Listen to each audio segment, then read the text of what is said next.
Imagine squeezing through a tiny hole in a frozen lake, entering a dark, narrow passage filled with icy water. Well, in today's video, this is exactly what 5 adventurous Finnish divers did in February of 2014.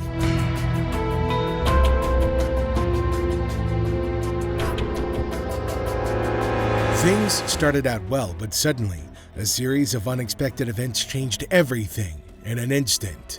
With their friends' lives on the line, the divers were faced with gut-wrenching decisions that would test their bravery and determination to the core. This is Fatal Tragedies, with the horrifying story of the Plura Cave Tragedy and the heroic recovery. On February 6, 2014, a group of 5 adventure-loving divers set out to explore the hidden depths of the Plura Cave System. Leading the pack was 46-year-old Kai Kantkinen, closely followed by 42-year-old Patrick Gronkvist, 40-year-old Jari Hutenan, 33-year-old Vasa Rantanen, and the youngest, 34-year-old Jari Yu. Each of them had impressive diving skills, certified to take on the challenges of cave diving with specialized equipment. While 4 of the divers were already familiar with the twists and turns of Plura Cave from previous adventures, Jari Yu was about to dive into its mysteries for the first time. However, Jari Yu was no stranger to diving. He'd explored underwater quarries and caves in Finland and beyond. Together, they were ready to plunge into the unknown, united by their passion for the underwater world. The team had an ambitious plan to dive from a pond into the entrance of Plura Cave and navigate their way through 6,680 feet of underwater passages to emerge at the Steinuga Cave. This remarkable cave, also known as Plura Grotta, is nestled in Rana, Norway. With its depths reaching at least 443 feet, it holds the title of the deepest cave in Northern Europe, attracting cave divers from all around the world. The cave's intricate pathways were sculpted by the flow of the Plura River through limestone, creating a stunning but perilous maze. Undertaking this journey's not for the faint-hearted. The ice-cold water and the narrow, twisting tunnels pose a significant challenge, making it all too easy for divers to lose their way in the silent, submerged darkness. But none of this scared the team. In the chilly hours of February 6, 2014, the 5 eager divers were all set for their big dive. They split up into 2 teams. Kai, Vesa, and Jari Yu made up the first team, while Patrick and Jari H formed the second. As Patrick and Jari H began to saw through the ice at the cave's entrance using chainsaws, the first team carried their gear towards Steinuga Cave, ready for their part of the adventure. Patrick and Jari H kicked off the dive, zipping through the water with the help of an underwater scooter. This clever device helped them move swiftly and save energy as they entered through the hole they had just made in the ice. Under the ice, they found themselves in 2 degrees Celsius water that was as clear as crystal. The plan was for the second team to dive in 2 hours after Patrick and Jari H had started. This delay would allow any underwater disturbance from the first team's dive to calm down, making for a smoother and safer entry. Meanwhile, Patrick and Jari H pressed on with their journey, powered by their underwater scooter. They were well prepared with closed-circuit rebreathers and backup equipment. The rebreathers allowed them to recycle the oxygen they exhaled, extending their time underwater. For extra safety, they also brought along a spare rebreather system and open-circuit gas cylinders, ready for any situation that might arise. 2 hours after the initial dive, Kai, Vesa, and Jari Yu embarked on their underwater journey, entering the frigid waters through the same pond used by the first group. Meanwhile, Patrick and Jari H ventured deep into the cave, nearing its most profound depth of 427 feet. At this moment, they decided to let go of their underwater scooter, giving Jari H the opportunity to fully immerse himself in the cave's breathtaking scenery. For Jari H, experiencing the Plura Cave for the first time was exhilarating. He attempted to share his excitement with Patrick, but his shouts were lost, muffled by the mouthpiece he wore, making communication in the silent underwater world a challenge. As they ventured deeper into the cave, Patrick and Jari H found themselves closer to the Steinuga Cave entrance than to the pond they had originally entered from. Navigating through a narrow ascending passage after a right turn, Patrick led the way, switching to his backup rebreather system. Upon completing the ascent, Patrick noticed the absence of Yachty H's light. Concerned, he paused and waited, only to see Yachty H's light flickering in a distress signal, bobbing up and down in the darkness. Understanding the emergency, Patrick hurried back to Yachty H. The narrow confines of the cave forced Patrick to remove one of his large bailout cylinders and the scooter that was nearly obstructing the passage at Yachty H's request. Upon reaching Yachty, Patrick found that his scooter line was entangled under a massive rock. Despite Yachty's attempts to communicate, it was only when Patrick noticed the scooter's predicament that Yachty H managed to dislodge it with force. Instead of moving forward, Yachty H signaled his need for an open-circuit bailout gas, a clear sign that he was experiencing significant distress. At this critical moment, approximately 364 feet below the surface, Patrick handed over the open-circuit bailout gas to Yachty H. Yachty took several breaths from it before attempting to switch back to his rebreather, repeating this process multiple times in an effort to stabilize the situation. It was then that Patrick realized Yachty was struggling to breathe properly. He had no breathing device in his mouth. Acting swiftly, Patrick helped Yachty by placing a regulator in his mouth and pressing the purge button to ensure he could breathe again, showcasing the critical importance of teamwork and quick thinking in the face of underwater adversity. In an attempt to clear the regulator and ensure Yachty could breathe, Patrick pressed the purge button, which released a strong burst of air. He intended to help, but tragically, this action led to Yachty inhaling water and, devastatingly, losing his life. The shock and sorrow of witnessing his friend's death overwhelmed Patrick. Despite his experience as a rescue diver accustomed to seeing the aftermath of accidents, the sight of his friend's lifeless body in such a setting was profoundly traumatic.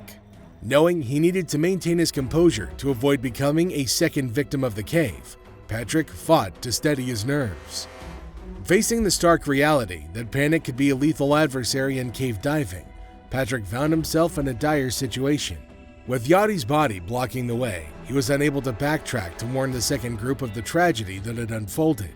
A quick ascent was out of the question due to the risk of decompression sickness, a potentially life-threatening condition caused by ascending too quickly from deep water.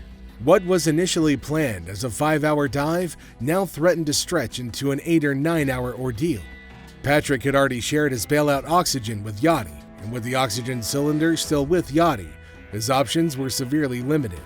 His only choice was to press forward toward the Starnogal Flogget Cave exit, hoping his gas supply could last.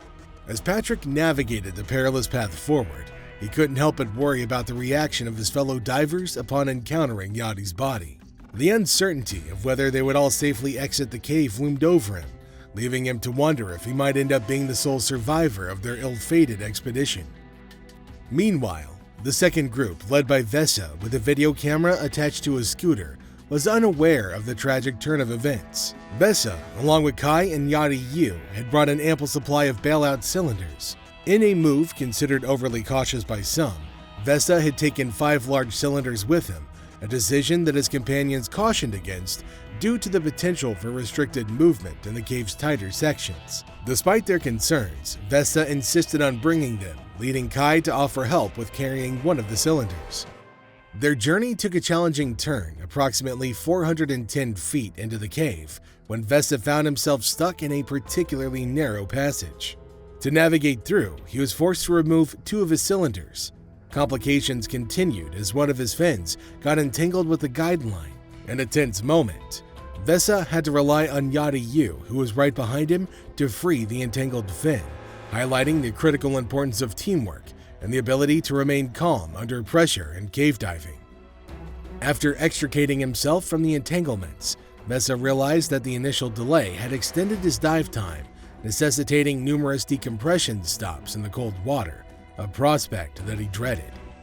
Pressing on into the deepest reaches of the cave, he encountered the lifeless body of Yachty H. Determinedly averting his gaze, Vesa maneuvered carefully around the grim sight to continue his journey. As he advanced, he noticed the light drawing nearer, and Vesa encountered Yachty Yu, who slid past him, shouting the grim news of Yachty H's demise, but expressing his intention to find a way forward. A short distance behind, Kai caught up with Yachty Yu and sensed that something was amiss. Attempting to discern the issue, Kai struggled to understand Yachty Yu's words as he moved erratically, possibly disturbed by the sight of Yachty H's body. Yachty U's actions grew more erratic as he toggled between his bailout system and the closed-circuit rebreather. Despite Kai's attempts to calm him down and urge him to be careful, the situation tragically ended with Yachty U also losing his life in the unforgiving depths of the cave. Left with no recourse, Kai pressed forward, unable to offer aid to his fellow companions. Venturing past Yachty U's lifeless form, Kai encountered Vesa, who was fiercely struggling to bypass Yachty H's body. In a moment of desperation, Kai shouted to Vesa, urging him to turn back upon learning of Yachty U's fate. However, Vesa hesitated, reluctant to face the arduous journey back to the pond entrance where their harrowing ordeal had begun. Alone and facing uncertainty, Kai made the difficult decision to turn back, unwilling to risk waiting for Vesa, whom he feared might succumb to panic and exhaustion. With Vesa's fate unknown and Patrick's whereabouts uncertain, Kai pressed on, grappling with the grim possibility of his demise in the unforgiving depths of the cave. As he ascended, Kai faced numerous challenges. Despite having 2 rebreathers, his air supply was dwindling, compounded by the fact that one of his bailout cylinders was unsuitable for the ascent. Ignoring warnings from his dive computer, Kai opted for a rapid ascent, prioritizing the urgency of reaching the surface over the risk of decompression sickness. Upon reaching an air chamber, located just 98 feet from the entrance, Kai briefly considered conserving his air supply, but ultimately decided to press on, mindful of the precariousness of his situation. With no rescue in sight, he continued his journey towards the entrance, facing additional setbacks when his underwater scooter malfunctioned. Forced to rely on sheer exertion to propel himself forward, Kai struggled through the darkness and cold, knowing that his survival depended on reaching the surface before his air supply ran out. Meanwhile, Patrick grappled with his despair as he navigated the cavernous depths alone.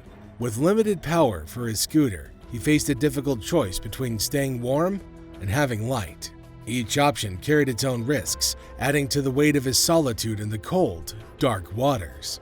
Unaware of Vesa's presence behind him, undergoing decompression stops, Patrick pressed on, his thoughts consumed by the uncertainty of his fate and the well-being of his loved ones waiting above ground.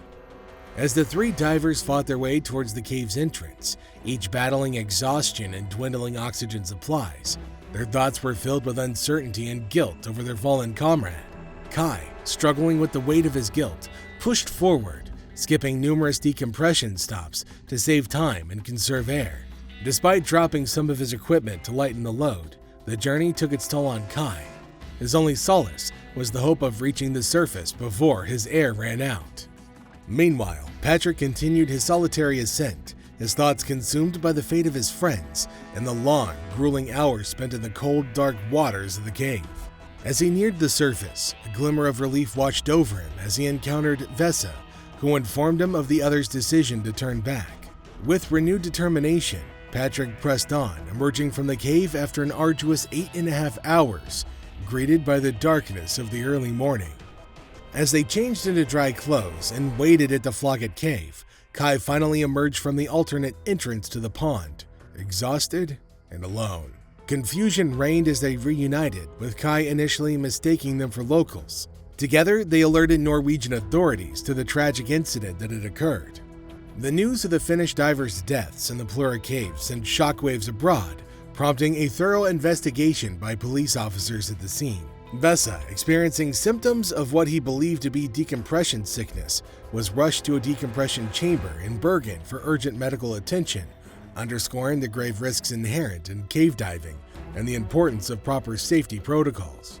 The ordeal in the depths of Plura Cave served as a sobering reminder of the perils of underwater exploration and the profound consequence of even the smallest misstep. As the divers grappled with the aftermath of the tragedy, their harrowing tale underscored the inherent danger and uncertainties of venturing into the uncharted depths of the underwater world. The tragic events in Plura Cave left an indelible mark on Patrick, Kai, and Vesa, compelling them to take matters into their own hands, despite the official ban on further exploration. Determined to honor the memory of their lost friends, they embarked on a perilous mission to recover the bodies themselves. Despite the inherent risks and challenges, Patrick reached out to his diving network, rallying support for the recovery operation. With a team of experienced divers by their side, they meticulously planned every aspect of the operation, leaving no room for error. Their preparations were rigorous, encompassing physical conditioning, mental fortitude, and extensive familiarization with the cave's layout. Equipped with specialized gear and a detailed strategy, they braved the treacherous passages of Plura Cave, following the trail blazed by Patrick and his friends. The journey was fraught with obstacles, both physical and emotional, but their unwavering determination propelled them forward. Battling against strong currents and murky waters, they persevered, driven by their commitment to bring closure to the families of the fallen divers. Finally, after weeks of preparation and grueling effort, the team reached the site where Yachty H and Yachty U lay. With reverence and solemnity, they carefully recovered the bodies, knowing that they carried the hopes and prayers of their loved ones back to the surface. The successful recovery of the bodies was a bittersweet victory, bringing a sense of closure to the grieving families while underscoring the profound bonds of friendship and camaraderie among divers. The bodies were transported back to their respective countries, allowing them to be laid to rest with dignity and respect. The Plura Cave Tragedy served as a sobering reminder of the inherent risks of cave diving and the importance of safety protocols and preparedness. However, it also showcased the resilience and compassion of the diving community, united in their commitment to honor the memory of their fallen comrades and ensure that their legacy lives on. And that's a wrap for today. Thanks for joining us on this captivating journey through the harrowing depths of the Plura Cave System. But here's a question for you. What would you risk to honor a friend's memory? Share your thoughts in the comments section down below, and don't forget to subscribe to the channel for more thought-provoking content. Thanks for watching. We'll see you next time.